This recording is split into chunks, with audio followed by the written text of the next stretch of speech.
This is folding socks. I have 2 pairs of socks. I will start folding the pink pair.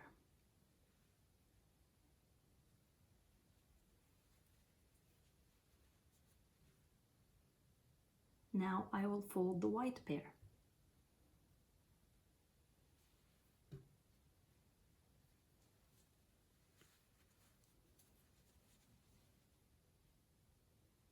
I have folded my pairs of socks.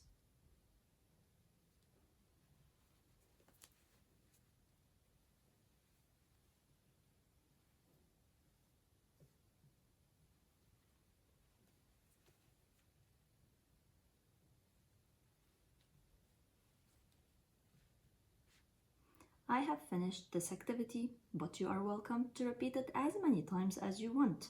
This is folding socks.